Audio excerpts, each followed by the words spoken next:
Dan Illman, Matt Bernier, a slew of graded stakes races at Churchill Downs on tap Saturday evening. Let's take a look at the field for the Grade 3 Matt Winn for 3-year-olds. Who knows, it could be an important stepping stone to races like the Jim Dandy and the Travers at Saratoga this summer. $100,000 is the purse. We're going a mile and a 16th. And Matt the horse to beat is the odds-on morning line favorite, the number 7 Axeman, 4-5 for Mike Smith. Simply dominant in his last 2 races for Baffert. How much was it the wet track last time out? How much was it the fact that he was just able to get to an easy lead? This is a tougher field in the Sir Barton, and I know he's already beaten 2 next out winners from the Sir Barton. Yeah, I mean, I guess it's sort of the thing that you need to make a call on as a handicapper. Do you think the wet track moved him up considerably? I have to be honest, I don't think it did. I mean, we saw what he did 2 starts back in his first time going 2 turns on a fast main track out at Santa Anita. I just think this horse has a tremendous amount of ability. We kind of knew that when he broke his maiden in his career debut. He came back in that San Vicente and the pace was just off the charts fast. And I understand maybe you don't want to see him fold as badly as he did, but clearly Baffert has thought highly of him. They bring him back here in that spot 2 starts back. The blinkers came off, which is always a positive move for Baffert. To me, I like the fact that he doesn't have to have the lead. He showed that 2 starts back where he can sit just off and go on with it. But I think there's a scenario where he's probably just the fastest horse in this race too. If Navy Armed Guard wants to go to the front, so be it. Sit off of him and go on with it. Axeman's just very tough to get around here. I would have to think that Smith's going to be very aggressive leaving the gate, as he was last time out in the Sir Barton. Timeform US agrees with that assessment. As we take a look at the pace projector, we've got Axeman clearing off from Navy Armed Guard, and if that's the case, it could be Goodnight Irene for the rest of this field, although there are some nice runners. Let's talk about Combatant. 3rd in the Rebels, 2nd in the Southwest, 4th in the Arkansas Derby. You can throw the Kentucky Derby out at 70-1 against Justify on a wet track. The problem with Combatant is he does seem kind of like a one-run, late-kicking horse that needs pace, and the one time that he was forced to stay close to the pace against Mourinho and the Smarty Jones, he just couldn't finish with that same pop. But I do respect this class relief for Steve Asmussen. He's a nice horse. I think this is what he wanted all along. A little bit of a turn back here, shorter distance, middle distance here. The bigger concern is there really isn't a lot of pace other than Axeman, like we just spoke of. And I think there's also something to keep in mind, too, just going forward. The Arkansas form so far from that whole road to the Kentucky Derby has not been good. The Arkansas Derby's been a disaster with the exception of Tenfold. So there's just still a part of me that wants him to prove against better horses that he can actually step with them. I respect him. I think he's okay. But there is that lingering piece for me wondering, what was in Arkansas and what was he running against? Tis Mischief returns to the scene of one of his best lifetime performances. Churchill Downs, a mile and a 16th. His final start as a 2-year-old. An excellent runner-up effort in the Grade 2 Kentucky Jockey Club. Things have not panned out at 3. He has not seemingly gotten much faster. They tried turf. It was disastrous over a wet track last time out. Tis Mischief, in the Combatant mold, needs some pace. It needs some pace. It needs a form reversal. I mean, to be honest with you, maybe this puts him in the winner's circle. There's nothing I see right here that I can recommend this horse on. Maybe with the exception that he's run well at Churchill in the past, but you hit the nail on the head. He hasn't gotten any faster. And his recent form, you can only run so poorly so many times before it just becomes a thing.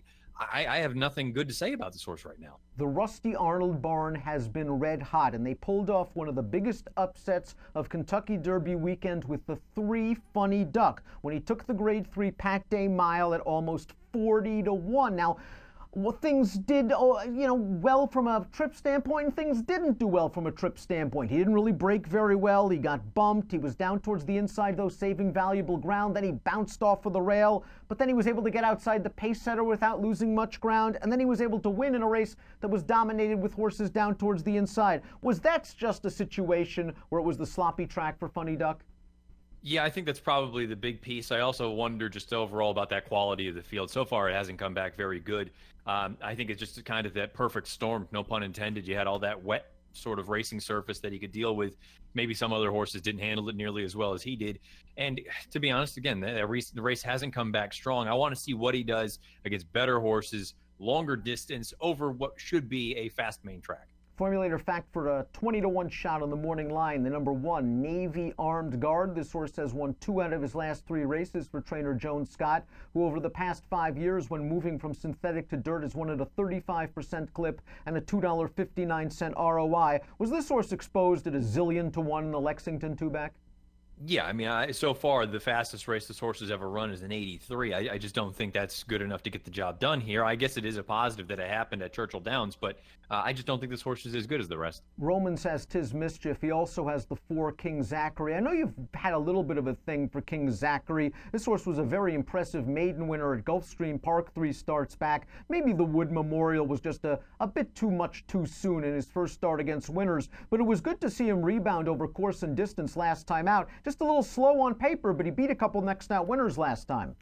I mean, that's the difficult thing. Maybe I'm just entirely wrong. I think this horse is okay, but he isn't improving from a speed standpoint. Okay, it's nice to see him get back to his winning ways, but at the end of the day, he's just not fast enough to win a race like this. He's going to need to take a step forward here, win or lose, for me to start actually buying in again and thinking that, you know what, maybe I was right, he's okay. Right now, I'm a little bit unsure.